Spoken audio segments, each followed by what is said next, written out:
Hello and welcome everybody. Today we continue the second part of our Gambit guide and King's Gambit. So, second lecture about the King's Gambit, and last time we were starting with the main ideas about how to play, what way to continue fighting in the opening after e4, e5 and f4. So King's Gambit, as we know, is one of the most sharp and dangerous opening line where both sides are taking a lot of risk in their actions.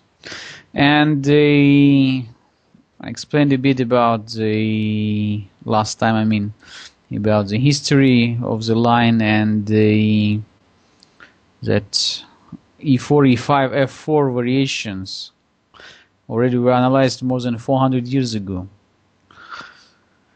And I would like to continue today with the games of Paul Morphy.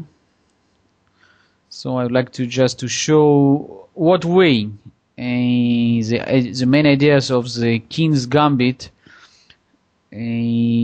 continues from the Morphy to the Adolf Andersen, and at some point William Stanitz just considered as a king.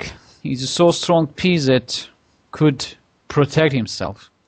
So the idea, which was not so easy to accept in the years when Stanitz just decided to use his quite interesting but a bit risky gambit line after e takes f4 and knight c3. So today we call this Stanitz variation. So when black is allowed to check white's king instantly after queen h4, and white's king even goes to e2. But before we continue with knight c3, few more example of great play by Paul Morphy in the King's Gambit. e4, e5. So this is one of his game against Henry Beard.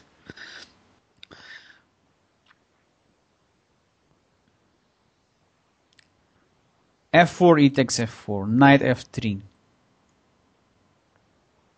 g5, h4. So even today, h4 is one of the main theoretical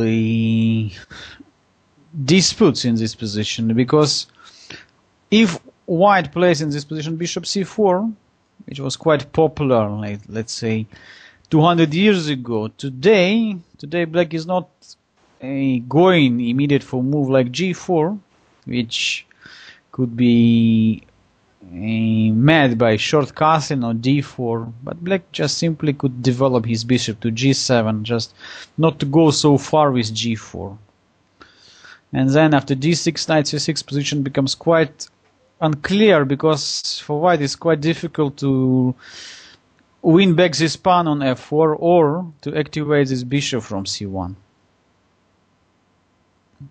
So h4 more or less one of the main continuation even today. g4, knight e5. So later on we will also look a bit on knight g5 move. So I will show you some game played by Emanuel Lasker here with white. So knight g5 move is forced white to sacrifice his knight instantly after h6, knight takes f7, so because knight has no move. So knight e5. So even today this is the main line, I would say. So today's theory recommends here also to play d6 after knight takes g4, knight f6 leads to the very complicated position, very interesting, quite popular even today. And knight takes f6, queen takes f6, knight c3. The theory says that position is approximately equal. So it's quite funny estimation of the chances in this position, but that's what the theory says today. So I don't think that it's our main idea to cover here so deeply the theory.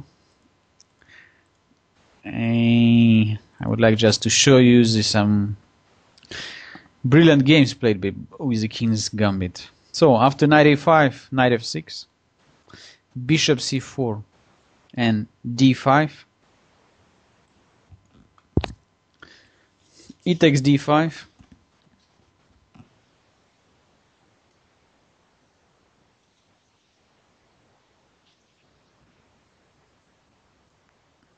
bishop d6, d4.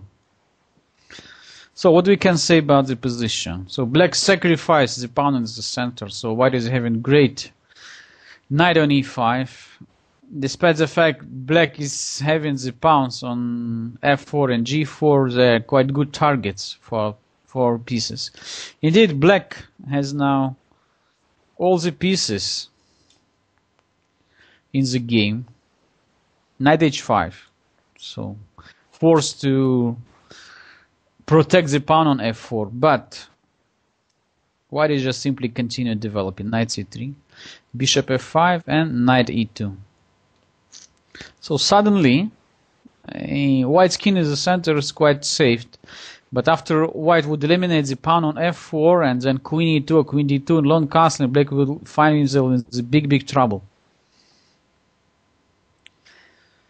Bishop takes e5, d takes f5 and f3. I believe that Henry Beard decided that after f3 he could create just some serious pressure over the white's king side.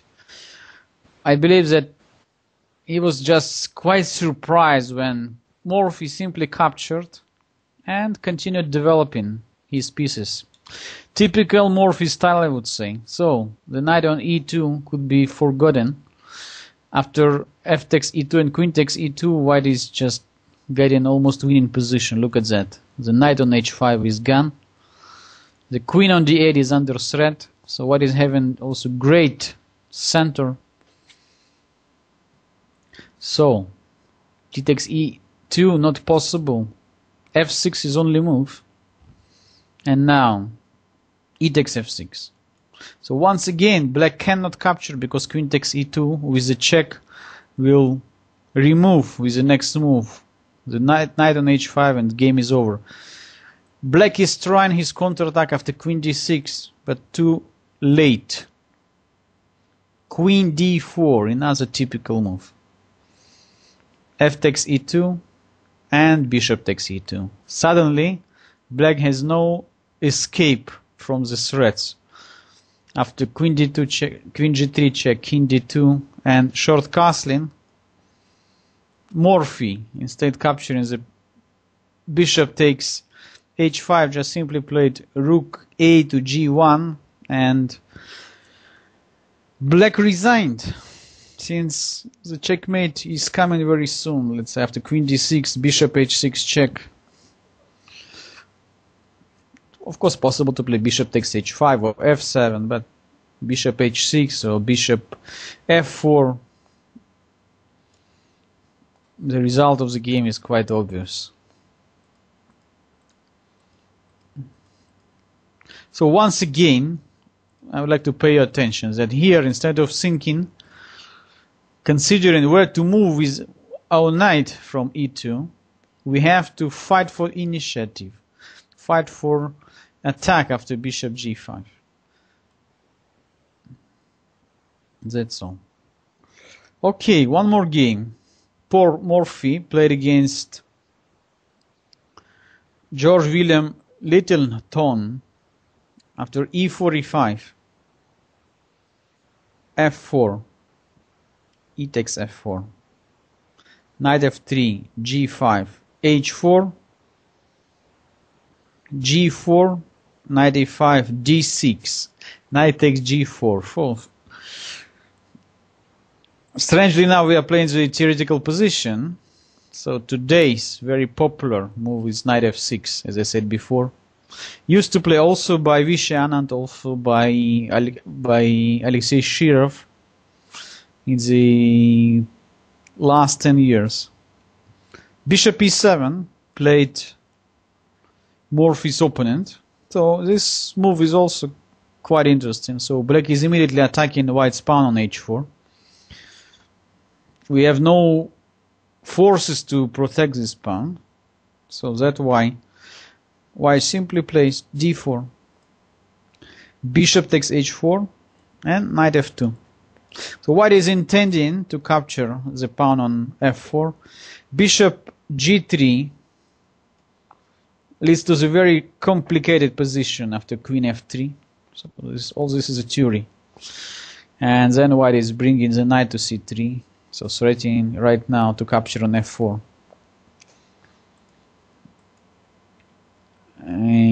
After knight f2, black played bishop takes f2.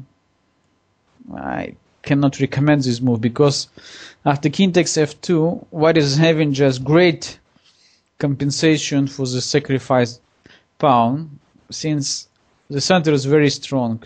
Two bishops in open position, and of course black is having some temporary threats like knight f6 attacking the pawn on e4, but white rapidly developed all his pieces, knight c3, queen e7, and now because the position is so opened, it doesn't matter for us already to miss this pawn on e4. We simply play bishop takes f4,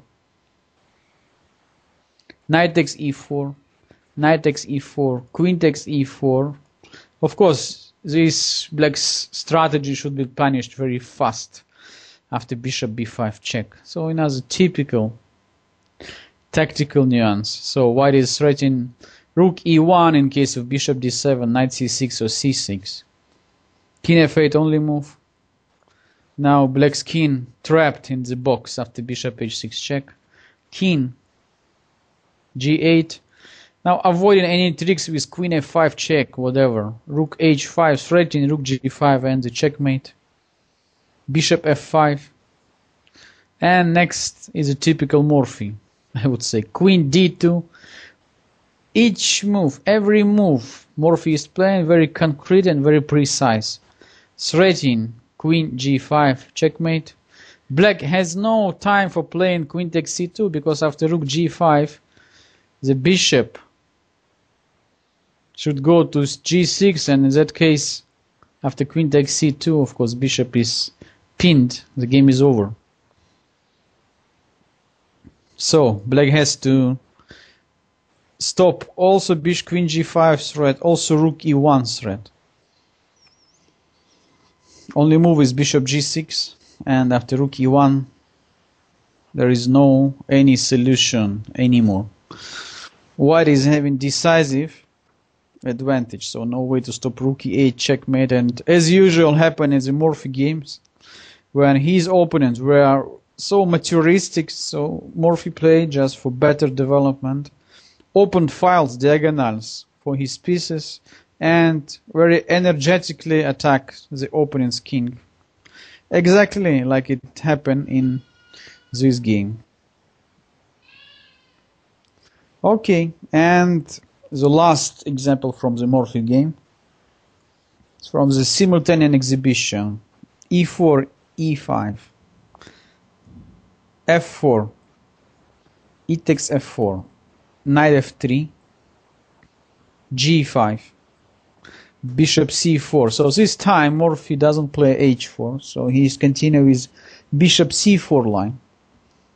And black made just quite serious mistake. He played g4. I believe that even today we are not recommending this move. d4. Some kind of Muzio attack which could happen after short castling. So same ideas. White is ready to sacrifice a piece but to obtain very strong position in the center. After g takes f3, queen takes f3, bishop h6, short castling, c6.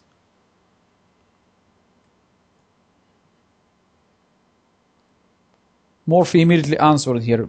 Bishop takes f7. breaking through. The king takes f7 and bishop takes f4. So where to go now?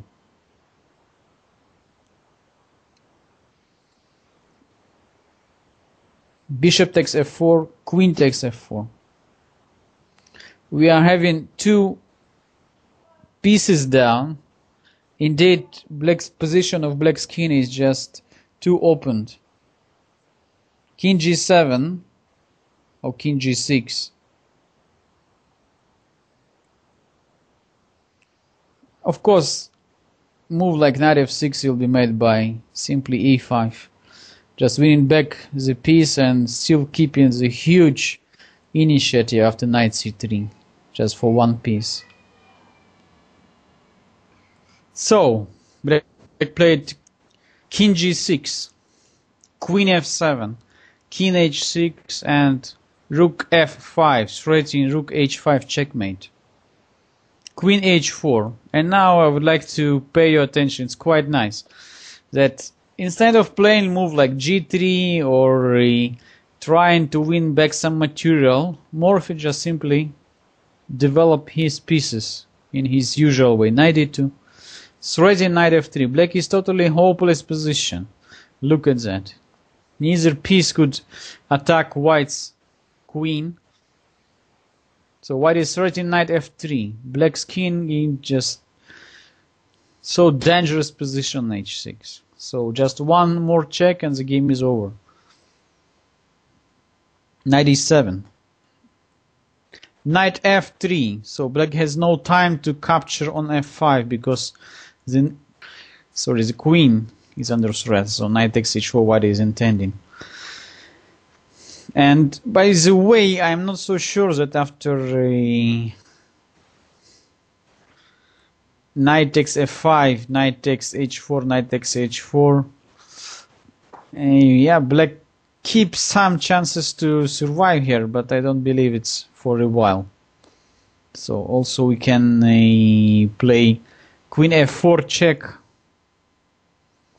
Also rook f1 looks very, very dangerous with the idea of rook f6. Okay. Queen g4 played. Rook g5. Queen take g5. Knight take g5. King take g5. Queen takes e7. King g6 and rook f1. Game is over, black resigned. So next move is rook f6 or queen f6 with a checkmate. So no way to stop this checkmate threats. Okay, so this for example from the Morphy's practicing with the King's Gambit. And by the way, I got a lot of feedbacks about the first part of the King's Gambit, and many would ask me to show this immoral game between Adolf Andersen and Leonid Kiziritsky, which maybe we'll see later on. But first of all, I would like to show you a few more examples from the practicing of the greatest players like Harry Pillsbury and Emanuel Lasker, and of course we will go over a few more games played by Adolf Andersen, included this famous Andersen against Kiziritsky game. But okay, start with Pillsbury against Swiderski, played in 1903, so just almost 100 years ago, slightly more than it. E4, E5, F4. But what I like in this game just that after e takes f4, Pillsbury played bishop c4. So this line, I would say, is just much more dangerous, even than knight f3, because after queen h4 check, white has to play immediately king f1. Indeed, not always this queen h4 check is so great, because this allows white a lot of alternatives of how to get the development advantage, despite the fact that white lost the castling right. But the temper move knight f3 is very important in such a situation when all the position is so unbalanced. So in that case, white knight f3 tempo move could be quite important in order to get the development advantage and to start the attack first.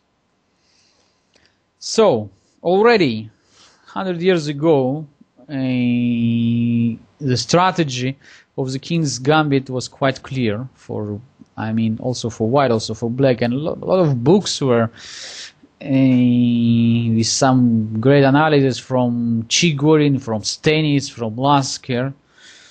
And one of the main analysis shows that after bishop c4, no need to play queen h4 check, but possible also to push pawn on d5, so to play d5.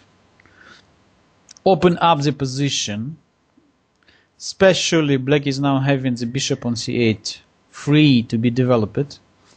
After bishop takes d5 and knight f6, black is getting just important tempo by attacking white's bishop on d5. Now if white's bishop just retreats to b3, black is just collecting the pawn on e4 with a great position. Okay, look at that. Bishop b3, knight takes e4. All is open. So black is threatening deadly queen h4 check. Bishop are ready to go to c5. Second light square bishop could be developed easily to f5. So looks so great for black now.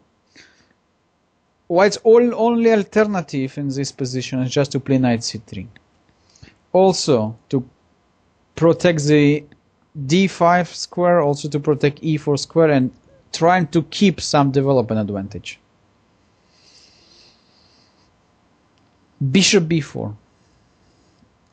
So black is playing very, very aggressively. So as you can see, this is quite modern way of playing the gambit. So black is not just accepting material and going for the checks, but also the playing the counter attack. So counter sacrifice the pawn and just bringing the bishop very fast in the game, now ready for castling. Pillsbury played, of course, knight f3, following the main strategic rule of the fast development.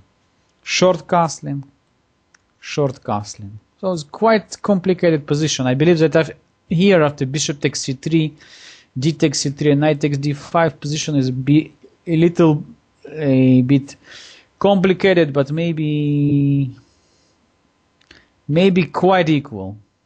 Let's say bishop takes, d takes, knight takes d5 possible. Also c6 possible with next move knight takes e4. Bishop takes f4. Yeah, white is keeping slightly better prospects thanks to the two bishops. But still, it's not so simple, not so clear. Instead, so black played immediately c6.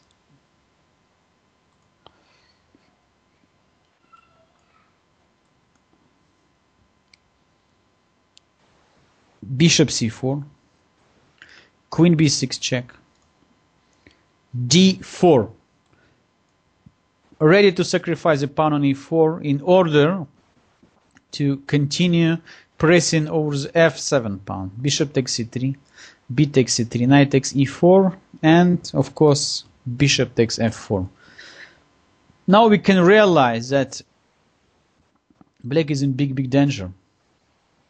Move like knight takes c3 after queen d3, knight e5 and knight g5 leads to the extremely dangerous attack for white. So black almost forced to play g6 and to weak the position of the dark squares on the king's side. After g6, bishop d6, the f7 pawn is also under serious threat. So black cannot accept the sacrifice of the second pawn, and Rudolf Swiderski decided to continue developing knight d7, but then queen d3, very fast attack for white, knight d6, knight f6, bishop d6. In the open position, bishops are greatest power, rook e8, and suddenly after knight g5, black cannot solve all his problems on the king side. Look how active all white pieces that dominating the board. The better development and more aggressive stand of all white forces, just destroying completely black's king side. Pay attention to the open f file, one of the main targets of white's strategy in the king's gambit. Fantastically pose the bishop on c4.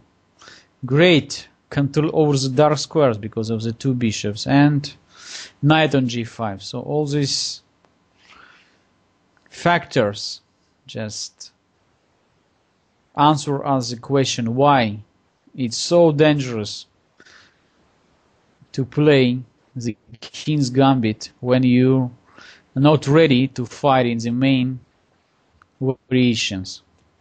So this game just lasted for 14 moves. After knight g5, black resigned.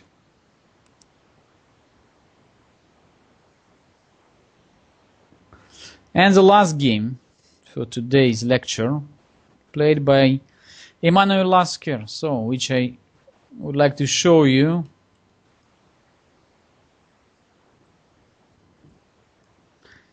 h4, g4, knight g5, and here white is forced to sacrifice a piece. So this game played in the simultaneous exhibitions. So after h6, knight takes f7, king takes f7, d4. I cannot say that white is having enough compensation here, because not so clear what exactly for white sacrificed the piece. But black, of course, should be very careful. d5, bishop takes f4, and d takes e4. Not so sure about this move. Maybe better was to play knight f6 or bishop g7, because d takes e4 opens too much position of black's king, and after bishop c4 it's somehow difficult to find the right square for the king. King g7, bishop e5 check, knight f6, and also was possible to play short castling, but Lasker chose rook f1 move. After bishop e7 and queen e2, it's suddenly almost impossible for black here to stop white's attack. So white is just simply bringing the knight to c3, long castling, and the permanent threat of the bishop on e5. I mean, using of this pin is so unpleasant that black just cannot recover from it.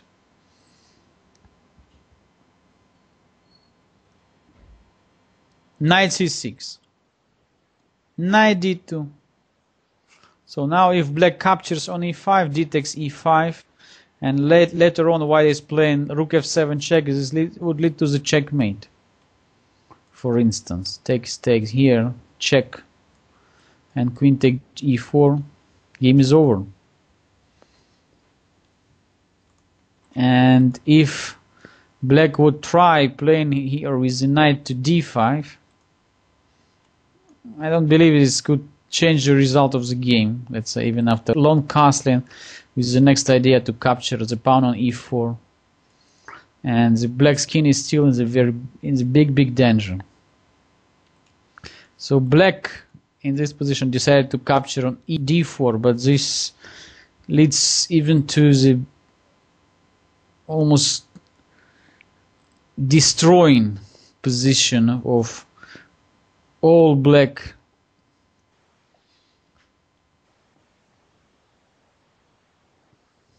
pawns. After queen takes e4, knight c6, and bishop c3 Just no way to stop force coming long castling, and still look at the white position, dominating pieces all through the center, watching on the black skin, and black completely unprotected king, absolutely naked, and sleeping pieces on the back rank. So it's not a surprising game, just finished very, very fast. Black just cannot stop increased attack of all white forces after queen e8,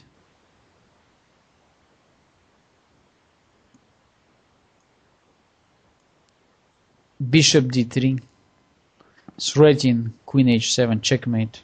So force black rook to go home after rook h8, queen f4,